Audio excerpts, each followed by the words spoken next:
Olá, amada, a paz do Senhor. Hoje nós estamos indo para mais um estudo, estudando sobre essas mulheres da Bíblia, sobre o legado dessas mulheres. Nós já estudamos sobre Sara, nós aprendemos sobre Raabe, nós falamos sobre Abigail e hoje nós iremos falar nada mais e nada menos do que Priscila. Pouco se é falado sobre essas mulheres. Pouco se é falado sobre Priscila, mas Priscila ela deixou um legado lindo, maravilhoso e poderoso. Essa palavra hoje é para você que tem vontade de fazer a obra de Deus. Essa mensagem é para você que está aí meio dispersa, não sabe como se posicionar. E através da vida de Priscila, Deus ele vai falar conosco. Eu me identifiquei demais com essa mulher. Eu acho que ela tem um legado assim para quem tá no ministério, para quem tá perdida, para quem tem vontade de fazer a obra do Senhor. Essa mulher, ela nos dá um exemplo assim de firmeza, ela nos dá uma visão de como é uma esposa, como ela consegue levantar tantos homens em meio a uma situação caótica. Priscila era casada com Áquila e a Bíblia vai relatar que ela era o quê? Muito amiga do apóstolo Paulo. Olha isso que maravilha, ela ajudou o ministério desse homem, desse apóstolo. Esse casal foi amigo desse apóstolo. Então, aí você me pergunta, pastora, onde que nós vamos encontrar essa passagem falando sobre essa mulher? Porque não tem nenhuma passagem, nunca vi na Bíblia, nunca leu. Então, se você nunca leu, eu quero te convidar a abrir sua Bíblia lá no livro de Atos, capítulo 18. Deixa eu confirmar aqui, amores.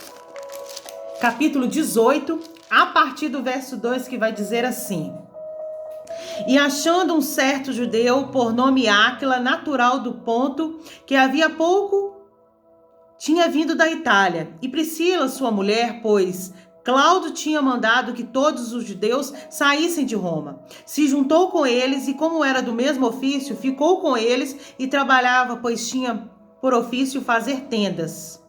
Aleluias. Louvado seja o nome do Senhor. Antes da gente iniciar, já comecei a falar um pouquinho dessa mulher, mas eu quero te convidar a orar. Eu quero te convidar agora a derramar seu coração na presença do Senhor. Que hoje você possa ser despertada pelo Espírito do Senhor. Que você possa ser despertada para aquilo que Deus tem para sua vida. Porque eu creio que Deus ele não tem coisa pequena para sua vida, não. Deus ele tem coisa grande para você. Às vezes você não tem um chamado para ser pastora. Às vezes você não tem um chamado para ser uma diaconisa, um obreiro. Mas você tem um chamado para ser uma ajudadora. Você tem um chamado para ajudar pessoas. Porque fazer a obra de Deus, gente, não depende só de cargo, não. Fazer a obra de Deus vai muito além. Você pode fazer a obra no seu bairro, no seu trabalho e dentro da sua casa. Eu sempre digo para as mulheres lá na igreja, para Deus agir, o segredo é só dar lugar.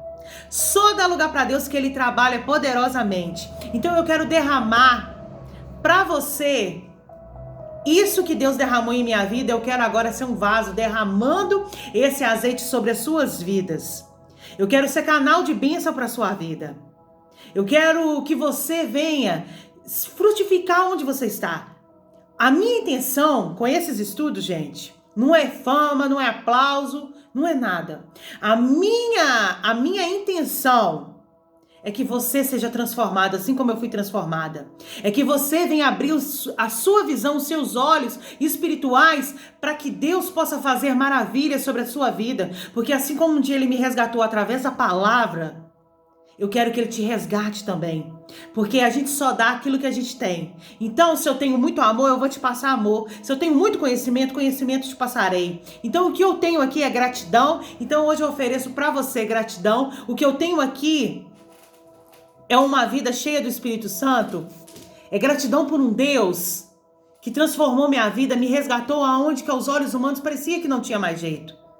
Então eu quero te dizer que da mesma forma que Deus fez para mim, hoje eu quero retribuir esse Deus fazendo através da sua vida, fazendo por você. neste momento.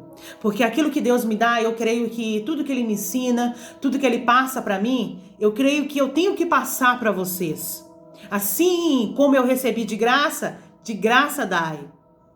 Porque hoje a gente vê muitas pessoas aí com tanto conhecimento, hoje quer vender a palavra de Deus. Não existe isso, gente. Não existe isso. Palavra de Deus é para quê? É para ser compartilhada. Palavra de Deus é para quê? Para ser vivida. É para ser assim, ó, espalhada. E é isso que eu quero. Olha, soprar sementes nas suas vidas, para que vocês possam o quê? Regar. Para que vocês possam o quê? Receber da parte de Deus, porque possa soprar sementes, vocês possam receber essa semente e acontecer o quê? De germinar, crescer, frutificar. Amém? Então, vamos orar? Oh, Pai amado, gratidão é o que eu sinto por tudo que o Senhor tem feito por nós, Pai. Felicidade por cada mulher que me liga, meu Deus, que me manda mensagem, dizendo que esses estudos têm alcançado elas, têm transformado, têm aberto a mente delas. Oh, Pai, obrigada por tudo, porque mesmo sem merecer, o Senhor ainda usa esse vaso, Pai. Porque nós somos falhos, nós somos pecadores, mas nós estamos aqui, meu Pai, disposta para consertar, para transformar. Porque enquanto nós estamos nas tuas mãos, nós estamos sendo transformadas, restauradas pelo teu poder. Então agora neste momento, Pai, eu peço ao Senhor, fala-nos de uma maneira diferente, como o Senhor nunca falou.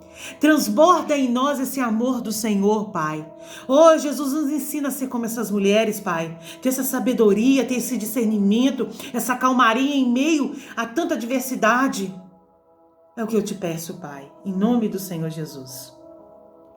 Priscila, como eu disse no início, gente, ela era esposa de Áquila, amigos do apóstolo Paulo. Áquila, o marido de Priscila, ele era judeu e eles moravam em Roma e trabalhavam, sabe o quê? Fabricando tendas. Tendas, gente, não é nada daquelas tendas, negócio. Pena que eu não tenho uma aqui, que senão eu ia te mostrar. É um talet. As tendas que a Bíblia menciona não era as tendas que você casas ou alguma coisa assim, não. Eles trabalhavam, era as tendas que diz que a Bíblia, que na verdade quer dizer que eram os talents, porque quando os homens colocavam sobre a cabeça, era representando como se a autoridade de Deus sobre a cabeça deles, representando a presença de Deus ali. Então a tenda que eles faziam era isso, a fabricação de tendas era isso. E a amizade de Áquila e Priscila com o apóstolo Paulo era tão leal que o vínculo é tão forte entre esse casal que eles arriscaram em favor o quê? Da vida do apóstolo Paulo. Priscila, ela é frequentemente mencionada na Bíblia e ela é muito conhecida e muito amada por sua hospitalidade, a sua dedicação à obra. O que eu quero falar para vocês hoje aqui é a dedicação dessa mulher. A dedicação dela como uma missionária, a dedicação dela de levar a palavra, a dedicação dela de ser uma acolhedora, de poder cuidar dessas pessoas. Então ela era uma mulher sábia. O tempo dela era momentos difíceis.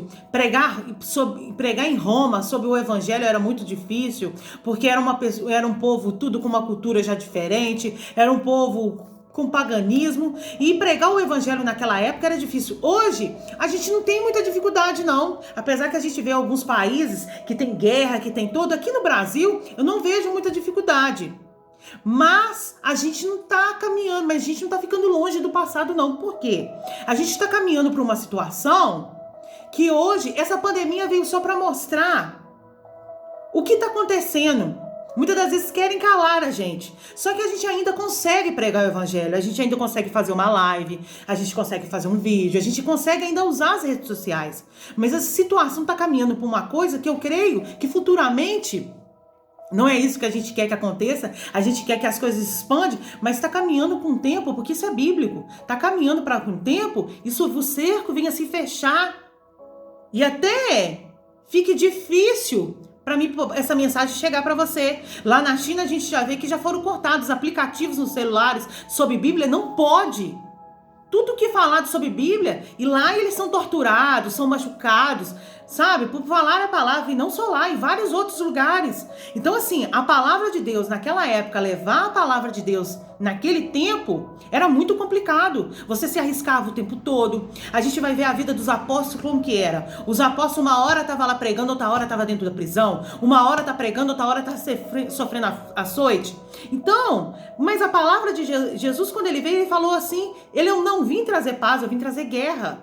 E se ele veio trazer guerra, não quer dizer que eu tenho que ficar em guerra com meu irmão, mas quer dizer que no mundo espiritual há uma batalha muito grande para que a palavra venha a ser pregada. Porque aonde tiver um pregador, ali o Senhor estará. E é isso que a gente tem que orar, para que a gente venha ver as maravilhas do Senhor, para Deus possa nos levantar como esses homens no passado, com coragem, com ousadia. E essa mulher era ousada. Essa mulher, a Bíblia vai relatar que ela abriu o quê? A casa dela. Ela se dispôs, ela abriu mão da sua casa para o quê? Para se tornar uma casa de oração, Betel, casa de oração. Ela permitiu que a casa dela virasse o quê? Uma igreja. Então Deus abençoou de uma maneira tremenda a vida daquele casal. Deus abençoou de uma maneira poderosamente a vida daquele casal. Como missionários. Deus fez uma obra extraordinária na vida deles. Aonde ela ia, ela pregava o evangelho. Por onde ela passava, ela levava a mensagem do Senhor. A Bíblia vai relatar que ela foi uma das maiores missionárias que existiu naquela época. A Bíblia vai relatar que ela, por onde ela passava, ela fazia discipulados. Ela era estudiosa da palavra, ela levava a palavra, ela ensinava a palavra. Ela ensinava a palavra para todos aqueles que necessitavam. Ela ensinava a palavra para todos aqueles que precisavam de uma mensagem,